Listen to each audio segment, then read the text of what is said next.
Bonjour, je suis heureux de vous retrouver aujourd'hui. On les appelle les haters, en français les rageux.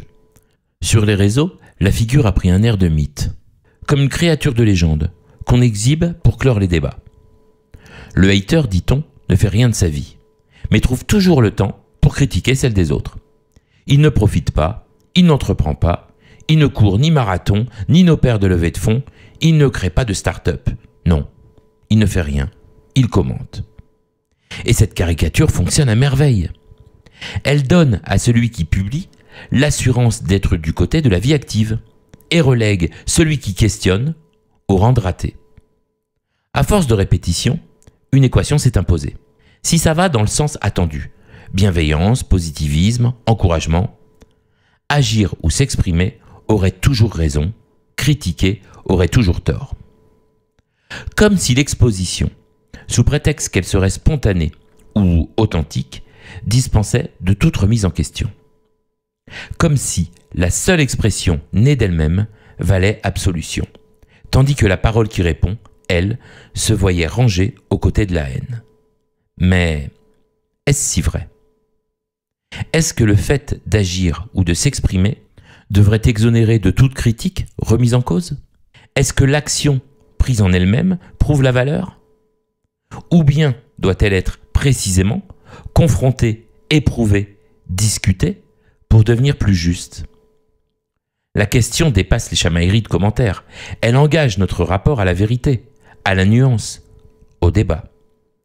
Et si l'on regarde sans complaisance l'époque actuelle, on voit se dessiner une tendance inquiétante, la disqualification progressive de la pensée critique.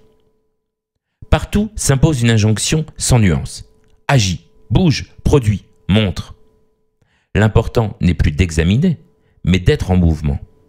On a sacralisé la vitesse et l'empilement des preuves visibles. Montre ton projet, ta performance, tes voyages, tes chiffres, ton avant, ton après. Dans ce culte de l'activité, l'esprit critique devient suspect. Si tu regardes, si tu prends du recul, si tu formules un jugement, c'est que tu ne fais rien. Hannah Arendt distinguait la vita activa, vie de l'efficacité et de la production, et la vita contemplativa, vie de la pensée et du sens. La nôtre a surinvesti la première, jusqu'à dévaloriser la seconde. Or, il existe une action de la pensée, comprendre. C'est agir sur le réel à un autre niveau, celui de la lucidité et de l'orientation. Oui, faire des pompes, c'est agir. Comprendre pourquoi on les fait, dans quel horizon de vie, c'est se gouverner. Penser, c'est ralentir pour mieux viser. Et ralentir dans un monde qui court passe pour une faute de goût. Le réflexe est alors simple. Celui qui critique devient l'ennemi idéal. On n'écoute pas ses arguments, on l'étiquette hater. Étiquette magique qui dispense de répondre. Tu poses une question, tu es aigri. Tu repères une contradiction, t'es jaloux. Tu contredis, mais t'es frustré. La psychologie de comptoir vient sceller l'affaire. Si tu contredis, c'est que tu souffres. Grâce aux mots, on neutralise la pensée. Grâce aux mots, le débat est clos. Ce mépris de la critique est pourtant une anomalie historique. La critique fut longtemps un art noble. Socrate, déjà, ne publiait rien. Il interrogeait. La vérité naissait non d'une proclamation, mais d'une confrontation. Le geste critique, c'était d'abord une éthique. Se risquer à voir où l'on se trompe, tester ses raisons, débusquer ses contradictions. Plus près de nous, Diderot parcourait les salons, décrivait, jugeait, parfois impitoyable. Il éclairait tout un siècle. Baudelaire, avant d'être le poète que l'on sait, écrivait des critiques d'art d'une exigence redoutable. On le lisait, on discutait, on se confrontait. Dans la gastronomie, les guides ont fait grandir les chefs. Dans l'automobile, les essais indépendants empêchent le marketing de régner sans partage. Et en philosophie, Kant rappelait que le jugement esthétique ne se réduit pas aux caprices individuels. Il cherche des raisons partageables, une communicabilité. La critique, loin d'être une rumeur malveillante, fut et demeure une discipline de la justesse. Alors pourquoi la confond-on aujourd'hui avec la haine? Parce que la vitesse et la masse brouillent les lignes. Sur les plateformes, 3 mots et un emoji suffisent. L'argument rigoureux, l'ironie, la moquerie et l'injure déferlent ensemble. L'accumulation crée une violence d'allure. 10 remarques médiocres font l'effet d'une tempête, alors on met tout dans le même sac. Et surtout, le réflexe protège l'ego des producteurs. Si tout désaccord est haine, je n'ai plus besoin de penser le fond.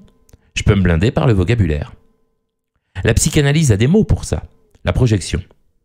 Je ne veux pas voir mes fragilités, je les attribue à l'autre. Tu critiques, donc tu es jaloux. L'axiome est commode, il évite la question risquée. Et si l'objection était juste? Ce mécanisme est humain, mais il devient dangereux quand il devient la norme. Car, une fois qu'on a requalifié tout désaccord en ressentiment, plus rien ne peut se dire. Il ne reste que la liturgie de l'admiration.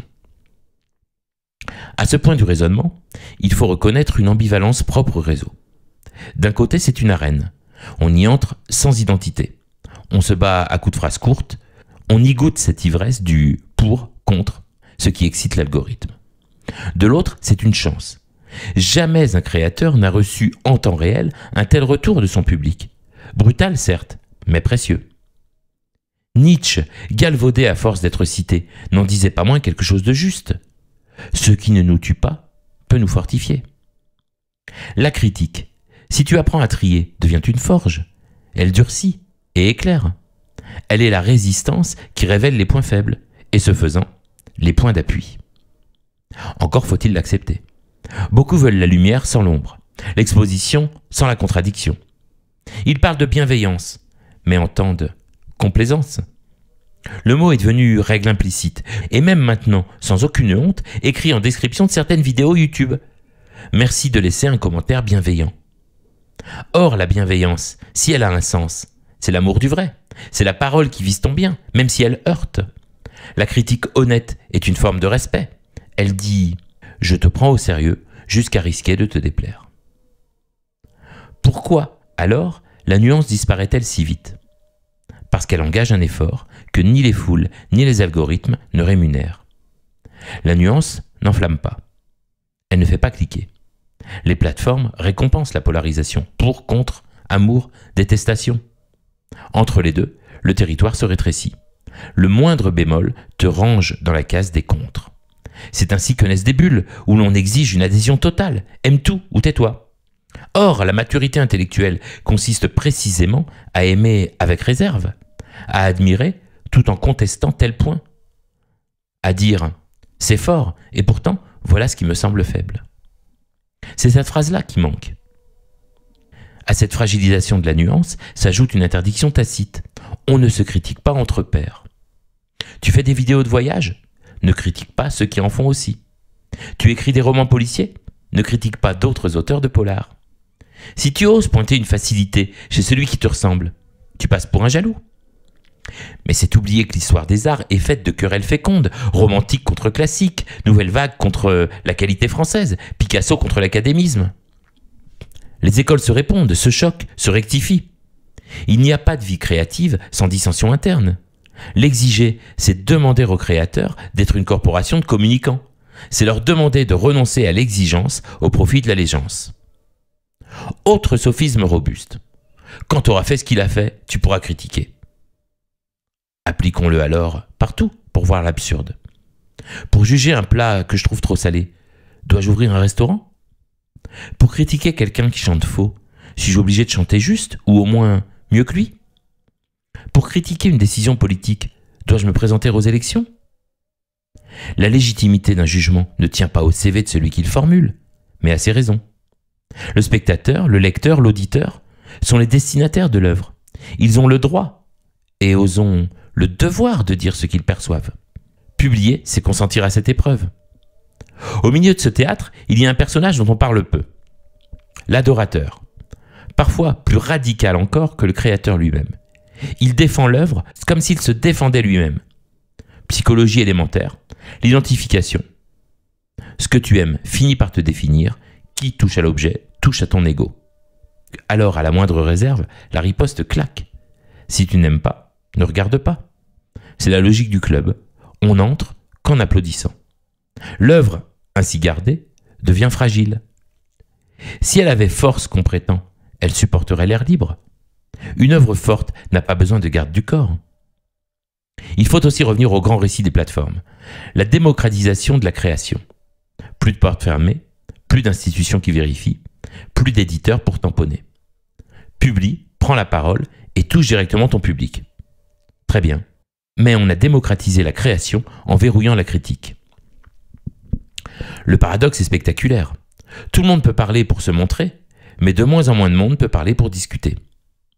La critique se voit-elle renvoyée aux professionnels ? Journalistes, chroniqueurs labellisés, figures assermentées. Le spectateur ordinaire ? Non, qu'il like, qu'il partage, mais qu'il se taise. Nous avons remplacé l'élitisme d'accès par un élitisme de réception. Mais qui es-tu pour juger ? Tout un chacun a le droit de produire, de s'exprimer, mais seuls quelques-uns auraient accès au droit de critiquer. Dans un sens négatif, bien sûr. La critique positive, elle, se fond parfaitement dans l'époque. On l'appelle bienveillance. Alors, que faire de ce paysage ? D'abord, renommer les choses, distinguer critique et haine. Entre les deux se glisse l'ironie, la provocation, la moquerie. Et ce vieux genre qu'on appelait le pamphlet. Cette colère stylisée qui attaque pour faire penser. Zone grise qu'on peut déplorer, mais qu'on ne devrait pas confondre avec la haine. Ensuite, réapprendre l'exercice du tri. À l'intérieur du vacarme, il y a des phrases qui blessent parce qu'elles visent juste, des objections qui piquent parce qu'elles nomment ce qu'on ne veut pas entendre. Les reconnaître demande une vertu rare, l'honnêteté intellectuelle. Savoir dire peut-être qu'il a raison ne fragilise pas l'ego, au contraire, ça valorise le travail. Le psychologue Carl Rogers parlait du regard congruent. Ce regard sincère qui permet la croissance. Ce miroir n'est pas celui qui flatte, c'est celui qui reflète. Il ne dit pas « c'est parfait », il dit « voilà ce qui cloche, voilà ce qui pourrait être mieux ». On ne grandit pas en s'aimant à n'importe quel prix. On grandit en acceptant d'être repris.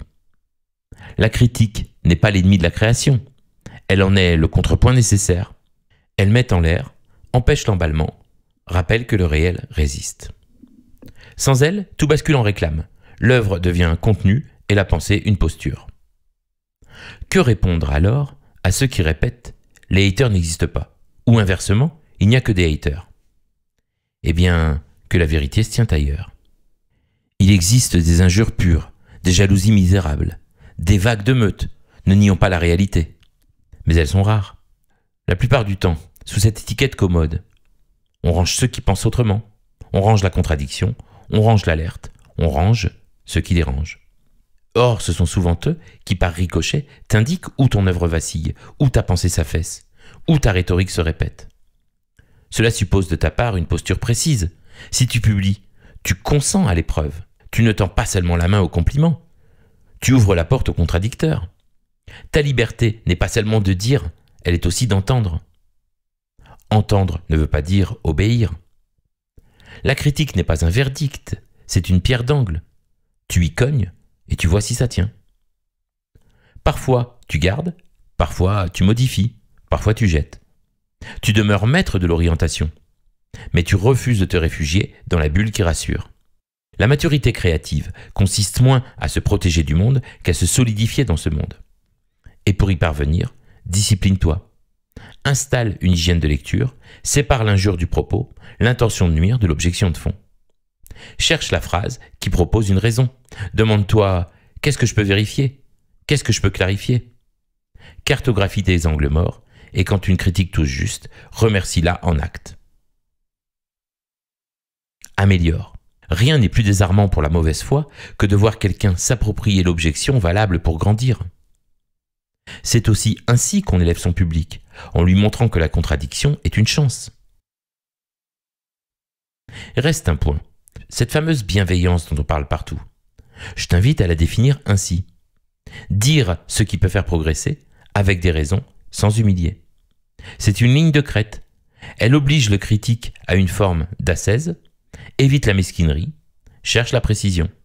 Et elle oblige le créateur à une forme de courage, celui d'accepter l'inconfort. Mais c'est à ce prix que l'on sort des clans d'applaudissements automatiques pour retrouver un espace adulte. Et on pourrait pour finir renverser la formule, ce n'est pas la critique qui détruit, c'est le refus de la critique. Celui qui la refuse choisit l'illusion de l'impunité. Il s'entoure d'adorateurs, des yes-men. Il gagne en confort ce qu'il perd en justesse. Dans un monde de mise en scène permanente, la critique est peut-être notre dernier lien au réel. Elle résiste, elle gratte. Elle rappelle que la vérité ne se décrète pas, qu'elle se travaille. Alors non, tous ceux qui ne t'applaudissent pas ne sont pas des haters. Ce sont pour beaucoup des interlocuteurs. Certains sont maladroits, d'autres trop vifs, mais parmi eux, il y en a qui voient ce que tu ne vois pas. Apprends à les reconnaître, donne-leur du crédit. Ils participent, ils transforment ton monologue en conversation. Et si tu veux être libre, vraiment libre, cesse de confondre protection et progrès. La liberté du créateur n'est pas d'être intouchable, c'est d'être invincible à force d'être discutable. La grandeur ici n'est pas d'être aimé sans partage. La grandeur, c'est de tenir debout après l'épreuve. C'est de laisser la critique te traverser, faire son travail, et de rester là, plus exact. C'est le seul triomphe qui vaille, pas la ferveur des adorateurs, mais la solidité de ce qui demeure quand le vacarme retombe. Et cela, aucun slogan, aucune armée de fans, aucune stratégie de com ne pourra jamais te l'offrir. Seule la confrontation patiente avec le vrai te l'accorde. Cette vieille vertu, qui contre la tentation narcissique du temps, nous reconduit au monde. Je vous remercie de m'avoir écouté et je remercierai sincèrement chacune de vos critiques.